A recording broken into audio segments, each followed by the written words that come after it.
A lot of you guys are on Kelly's team. I know this is a mashup of different teams, and a lot of people will watch the recording. But my name is Kimberly Wilcox, for you guys that I don't know, and I have been coaching with Kelly for all 6 years. So I was like, could you send me a little bio about you, even though I know everything, I just don't want to say it wrong. So many of you know she has, I like to say a million kids, but it's only 8. Uh, and she lives in Ohio, and she has been coaching for 6 years. She's a 2-star diamond coach. She's going to talk to us today about letting go of fear, about being brave. And it's so funny, I have your shirt on today and didn't even realize it, Kelly. This is her Team Summit shirt from last year. And it says, live by grace, not perfection. So that's something that Kelly and I have a lot in common, is helping women love their bodies where they're at, loving themselves through the whole process. And I'm big on progress is perfection.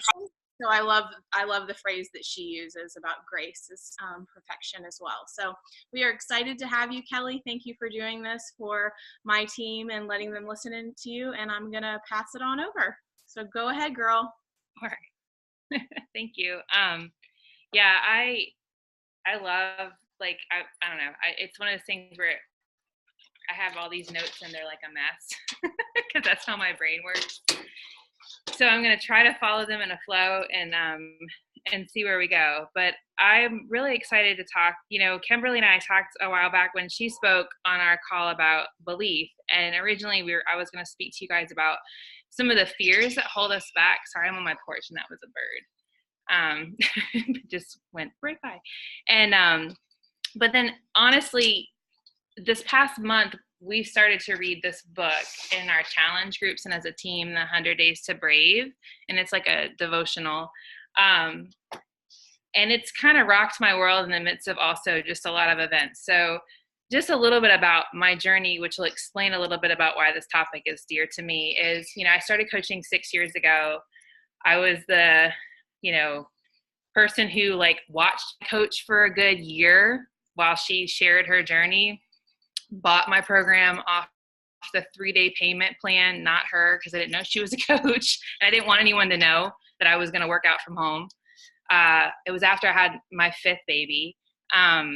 I bought Insanity, did the fit test, and puked, and thought this is insane, you know.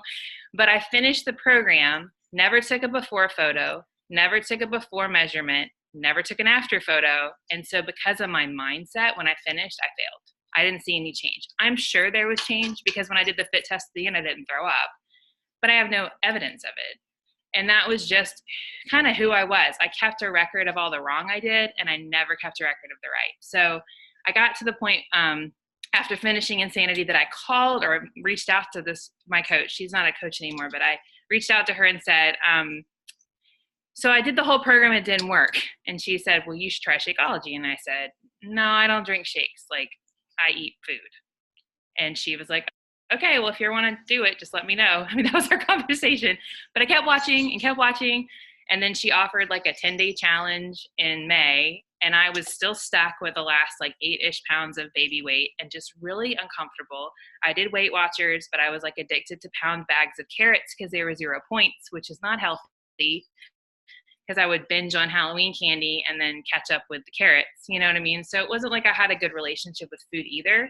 So I decided nothing is working. I just want to try this. It worked for her. She had 5 kids at the time. And so I signed up for the 10-day challenge, lost like 4 pounds in 10 days, but I found something else. I found a community where I could actually like talk about food and not feel shameful. See people eating real food and drinking beer and not just like depriving themselves and, you know, frantically. And also that week I just walked. I didn't even do Insanity. So I felt like this seems like something that's different. And I wanted to keep going. And we were a family of 7 living on a 1 person. My husband's in ministry, so like low income job. And so I was like, I'll sign up for the discount to save money. I'll never sell anything. So that was my story. But I did a 90-day challenge because back in the day, that's what they were. And I did Combat, which is still like one of my favorite programs. And I feel like I'm dating myself now, Kimberly, like we're the old coaches who do the programs that aren't even in the library anymore. But I lost the weight, but what I remember when I look at my after photo from that group is this smile that I don't think I'd ever seen on my face before. And I had found this like comfort in my skin after 5 kids that I'd never had growing up. And I just decided, like, if I could help one person feel this way, this is worth it. But I was also terrified of what people thought, terrified of being rejected. And so those fears really held me back from sharing on social media. I didn't want to. I had friends of mine that misunderstood what I was doing because I worked for Beachbody and they judged me for it. And it just would, those things would shut me down. And I think it was because I focused so much on the fear that it paralyzed me. So tonight, instead of talking to you just about fear, I mean, we all have them. I feel like sometimes we feed them too much. I think it's good to be aware of them, but I don't think we need to spend a whole call on fear. I think it's more important to focus on what we can feed to help us grow past, grow through, and learn from. You know, so there was a quote that I found. I probably grabbed this from another coach who posted it on social media. And it said, and one day she discovered she was fierce and strong and full of fire, and that not even she could hold herself back because her passion burned brighter than her fear. And when I was reading over this before tonight, I was thinking, you know, fierce is different from all of us. Strong is different for all of us. Like your fire is different for all of us. Like strong for me will never be a one-armed push-up, like ever. It might be an assisted pull-up. Like, you know what I mean? Like that's strong for me is different, you know? It's not, but for some it is like kicking ass and having like amazingly sculpted bodies and pregnancies that are like not mine. You know what I'm saying? And that is amazing. And I love it that we all have these different stories. So, you know, when you decide, you have to define what those are. What is fierce for you? For me, fierce is being on a call and talking about this when 6 years ago, I would have probably puked thinking about it, you know? And in different seasons, it grows. And so what you do is you have to recognize your fears and where they come from. You can't bury them because they'll just keep coming back. And you almost have to get familiar enough with them that you almost just aren't surprised by them anymore, you know? And so part of that is letting them in the light, like telling a friend, telling good friends, telling your coach, telling your community when you feel comfortable, sharing about them on social media and how you're overcoming them, you know? Because when you let it in the light, like the whole, like, you know, turning the light on in the haunted house, like it's not scary anymore. The scariest part is admitting it. But what you find when you share it is a million other people have the same fear as you, and you just got to pave a way for them. But the key is paving the way. I think we get stuck in the wound and we get stuck in the fear and we get stuck in the things people have done. They do need to be dealt with. That's what therapy is great for. I mean, I'm a big advocate for it, or having spiritual direction or having community to talk through. But you were given this opportunity for more than a paycheck, I believe. And to really like, you know, all the time I'll hear like, I'm just not motivated, or what do I do on the days that I don't know what my why is, or I just don't feel like showing up. When I read that quote, you almost have to push past the fear enough to dig into why you're doing this enough and be courageous enough to take the first step, that you feel obligated. Like if you don't show up, you might be missing out on helping someone. And I think 6 years later, that's where I'm at. And it didn't happen in, I'll read it again. It didn't happen in like a year. It happened in like 6. You know what I'm saying? Like this isn't, but it started because I started to share. I sent crappy invites. I talked to friends. I got rejected a lot. And I got knocked down a million times, but thankfully one of my superpowers is I'm stubborn as hell, and I kept getting up. Like I hate losing because I know what it's like to give up, and I decided this was the thing I wasn't going to give up on. Like, and so I was going to give you a couple things to think about, and then I'm still all over the place, but you know, think about like when we think about our mission, like, tapping into your mission to be brave, you don't have to have a mission statement like the Salvation Army or the mission statement of the Peace Corps or the mission statement. Like Beachbody took a long time to clarify their mission statement. You just need to know what your mission is right now. Like, where are you? My first mission was, I just want to help one or two people feel comfortable in their skin, and then I got confident because I helped one or two people get comfortable in their skin. And then I thought, I just want to help my family a little bit financially, so I need to help a few more people with that. And I did that for a while, and that was enough to help me to show up because I enjoyed the process. I enjoyed the journey. I was helping my family. But then it got to a point where I knew I needed to stretch and grow deeper. I was a huge people pleaser. It's still something I struggle with. Huge perfectionist, recovering perfectionist. And so as I started to heal from those things, I realized that those were part of my mission, because women don't struggle with their weight because it's just a food thing. It's a feeling thing. It's a hurt thing. It's a wound thing. And families don't just struggle because of finances just because they need money. They also, I believe for me, giving to my family financially has also helped me as a wife and a mom have confidence in who I am to be able to give. It's given me a sense of pride and joy. And so I started to see like a bigger picture of my mission. I want to help moms who are home not stressed when they're at the grocery store because they're on one income, but they don't want to go out of the house to work because they did that and they have little ones. So this can help them. And then it dug deeper. I want them to help the women who struggle like they do, because they're not going to have the same struggle I have. So I had to learn how to help them. And how that started is where you need to start if you haven't done this, and ask yourself, like, who are you? Like, who are you? Like, I think it's really good to take some time, and I can write these questions down and like send them so I don't have to like frantically write. I should have done this, but I'm not a PowerPoint kind of person. Sorry. I'm more of like a word swag later kind of person. So, but when you know what your mission is, you become deeper. You become committed in a deeper way to your business. But the way to know that is to start with where you started. Like, how has Beachbody changed you? I know you hear this, and I know we hear like, go before I was a coach, before I was a challenger, but have you done it? And if you did it, have you done it recently? Because you aren't the same person if you've been coaching a year that you were last time you did the activity. I think it should be done almost every 6 months. What has excited you? What gives you life about this? If Beachbody ended tomorrow, what about it would you miss? What could this opportunity do for you? What has it done for you? Who were you before? And how have you grown? It's not just a number. I mean, we've lost weight. A lot of us have had transformations, but some of our transformations that we don't share because we're nervous of being judged are the interior ones.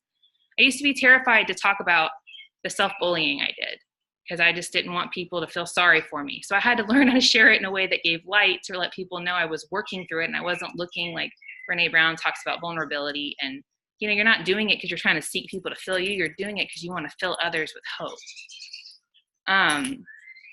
What are the gifts of this business, of your journey? And that's where your mission comes from. And it's not like it comes all in one package. Like, it's a stepping stone. So like my first was comfort in my skin, and then it was hope for my family. And now it's like, I want to help women break free.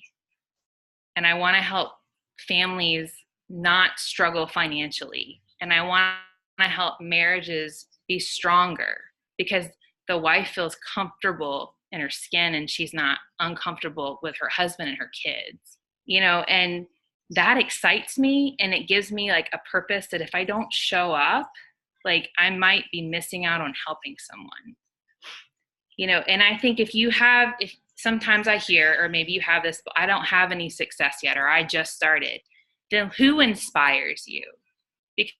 Because in the book, 100 Days to Brave, one of the days she says, other people stepping into their bravery inspires us. So maybe this is your season to let others inspire you to start. And then know that when you start, you're inspiring people immediately, whether you see it or not. I think it's also important to think about what scares you, not like to start anxiety or panic, but to me, the thought of my girls having that negative self-image scared me enough to push me to really work on how I talk to myself and treat myself. My mom's illness, my mom has Alzheimer's, and when she got sick, it scared me enough to start taking some things about my health more seriously that I was kind of not worrying about, you know? The thought, like, honestly, my husband loves his job, but he would love to go back to teaching. And the thought of him always having to just take the job because it covers the rest of our bills, because together, you know, my business helps, but it doesn't cover everything, scares me. I don't want to be stuck. And it's not like a, oh, I'm scared. It's more of like a fear in a healthy way that propels me to like spend time doing this, you know? Like, what would freedom from that fear look like? And when you want to figure out what your mission is, just start walking towards what that definition of freedom is. You know, for freedom for me is not like $1 million, although that would be wonderful. It's financial peace.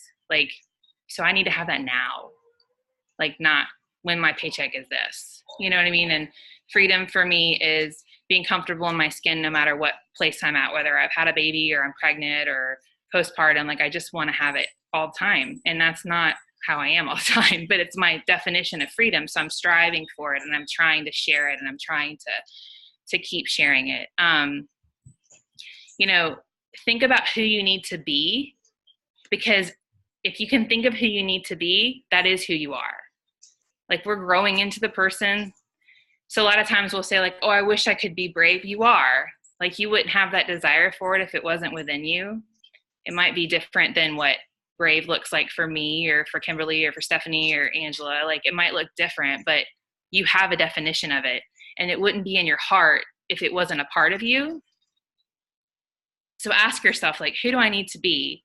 And then start speaking to that, you know, read personal development that's going to help with that. Like, I do a lot of faith-based personal development. If that's not your jam, that's cool, but find something that speaks to it. I do a mix of like the 100 Days to Brave, I feel like is helping me right now. I've read like Brene Brown, John Maxwell, Build to Last. I forgot who that's by. That was a good one. I just finished this one, Fully Alive by Susie Larson. And it's a mix of like mind, body, and spirit. So it's spiritual, but it's helping me overcome some stuff that I've been navigating. And I think it's because I need that in my mind. But I also have to surround myself with people who know me, and they know when I'm falling, and they know when I'm struggling, and they can say, Kelley, stop beating yourself up when I fall into it, which has been a blessing with like Kimberly and Stephanie have been in like a, like, and Jen Yoder is on our bigger team. And they've been in a journey with me where there was a season a year ago, I was like stuck in a serious like self-bully cycle, and they could say to me, stop, and not in a mean way. I needed that so that I could keep going. You need, you know, a purpose partner or purpose posse or, you know, team. You don't need to do it by yourself, because if you start to isolate yourself, you're going to slip right back into fear, because that's how it operates. It does isolate us. That's, you know, if you're a believer, it's what the enemy does. If you're not, that's cool. It's what negative limiting beliefs do. They isolate you. And I want to encourage you, when you know that, and this is kind of the, oh, I had another page, but this is kind of like my couple other thoughts is, you know, once you start to dig into this, speak to it, share it on social media, share in your challenge groups, maybe first, share with your team, speak your mission. You know, when you get super fired up about your mission, you learn to share with the risk of being hurt, but your mission's so big, you don't care. You know, teach from the fear, call it out, turn the lights on, share the gifts of what your business does, and don't be ashamed of it. You don't need to apologize for it, because if you're coming from your mission, you're being humble. Like, nobody's mission, I haven't seen one yet that's a full heartfelt mission from where you've been that's all about you. But you might hear in your head, well, you're just making this about you. Well, then ask one of your good friends, does this post sound like it's all about me? And if they say no, believe them and share, because 95% of the time it's not. And every once in a while, maybe a little bit of our ego slips in, and someone says, well, maybe you could do this. And then you learned. It's not because you're a bad person. You know what I mean? And so you have the opportunity to build a legacy, and through your legacy, earn an income. And I feel like when you are rooted in a mission, you're inviting as a responsibility. It's not a to-do. And your follow-ups are a responsibility, because you don't want to leave that person hanging, because you want to change their life. Showing up for your challenge groups and your team is a responsibility because you have a mission. The last thing that I was going to talk about, and if y'all have any questions, I'm happy to answer, is, all this being said, you're going to have seasons of suck and you're going to have seasons of drought. And those seasons really test our commitment, and they also kind of can test and refine our virtue and our mission. Don't let those seasons validate your fear and tell you that you can't do it or push you to perfectionism or an all or nothing mindset. Let them strengthen your mission. Because if you're in this for you, when seasons get hard, you'll be tempted to hide. But if you're in this for others, you'll want to find a way to still be present, even if you have to change your pace. I don't think many of you guys know, we lost our baby 2 weeks ago. And I was not rocking a power hour every single day in the middle of it. But I showed up for my team and my challenge group because I'm committed and I needed it. Because that's part of my mission too, is taking care of me right now. And I've shared some of our struggles through this process because I felt called to. And I had the lie in my head. People are going to think you're crazy. Why are you doing this? Like all of this stuff. But I am so passionate about helping women who have suffered like this know they're not alone, that I was willing to step out. And it wasn't easy. And I changed my pace. Like I said, I'm not going to the emergency room sending messages. That's not aligning with my mission.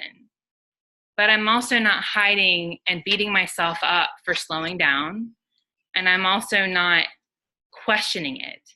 I'm just changing my activities during the season, and so that's okay too. I don't want anyone to ever think you have to be all in all the time, all day. That's not possible.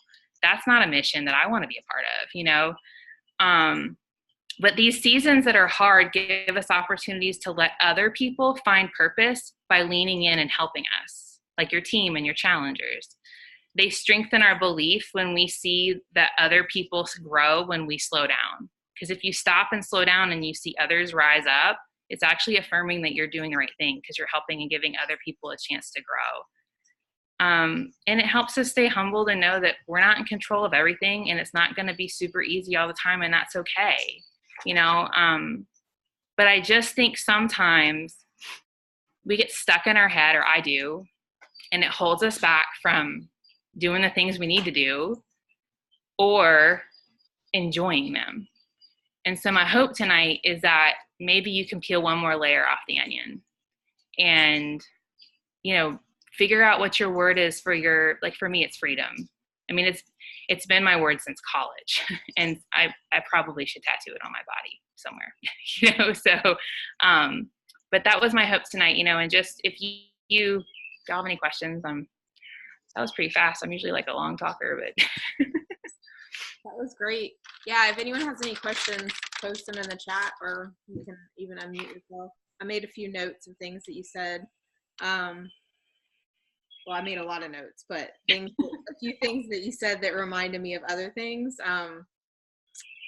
There's a coach, I don't know how you say her last name. I think Stephanie might know. It's Katie Ustra, or she works with Melanie Mitro. She's Ursa. She's been around a long time. She's she had cancer years ago, and it was even on a Super Saturday. Yeah, that's right, Ursta. I guess that's how you say it. I should know. But she had cancer years ago, and something she obviously, I think she doesn't have it right now, but it's something that could come back or whatever. But I listened to a call once that she was doing, and she said, someone asked her, she was like, how do you keep working your business, or how are you so strong during cancer, after cancer, that sort of thing. And whoever said they were digging the phrase season of suck, I mean, that was a major season of suck for her.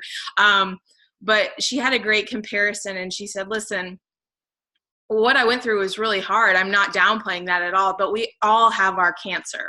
We all have the thing that is really, really hard for us. And it might not be that you're dying of cancer, but it might be that your kid's struggling in school. It might be that you go through a miscarriage. It might be that you're having marital problems or go through a divorce. It might be that your mom dies. Like, we all have our cancer, and no one has to be bigger than the other. Like, they affect us the same way. So I think, that goes along with a lot of what you were talking about. But that story always stuck out to me, because now I think of things that are stressing me. I'm like, this is just my cancer and I got to dig it out. Like, how can I fix it? How can I cure it? How can I get rid of it?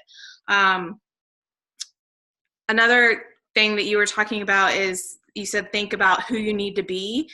I listened to a call. I listen to a lot of podcasts and calls, and guys, I just listen to them while I walk the dog or do the dishes or whatever. They're just part of my routine. But this woman happened to lose 100 pounds, and she was talking about the 3 reasons that hold people back from losing weight. And it's a whole other call in itself, obviously. But one of the reasons she said that people aren't losing weight is that they're in an identity crisis. And the crisis is, we're so stuck on who we used to be and who we are right now that we don't wake up and act like the person we want to be in the future. So we haven't made this decision to, like, we want to be that person, like we want to make so much money, or we have all these ideas of who we want to be and what we want our mission to be, like Kelly's talking about. But we keep showing up as this person in the past. And she was really funny. She's like, you're like, I did this diet in 1982 and I lost 50 pounds and I gained it all back. And you were like stuck being that person that lost, like, I still do that. I'm like, well, I did Atkins in the 90s and I was really successful. Well, it's not the 90s anymore, Kimberly. And you're 41. So get over yourself. Like, I can't stay stuck in that person, and I can't even stay the same person I am today if I want to be this person in the future. So think of who you need to be, like Kelley said, and stop having this identity crisis of the past and the present, and start showing up as the person that you want to be every day. She also said, share what you learn. This is a great learning opportunity, as far as when you participate in team calls and you do a workout. Like, I'm watching who's working out here. Sarah's like rocking it. I'm like sweating just watching her. But when you do your workout and you drink your shake and you have a healthy meal, or you participate in calls like this, or you listen to podcasts and training, like, you always have something to talk about on social media in between the season of suck that you might be going through yourself. Like, I talk about, trying to sell a house and trying to move and the stress and the finances related to that.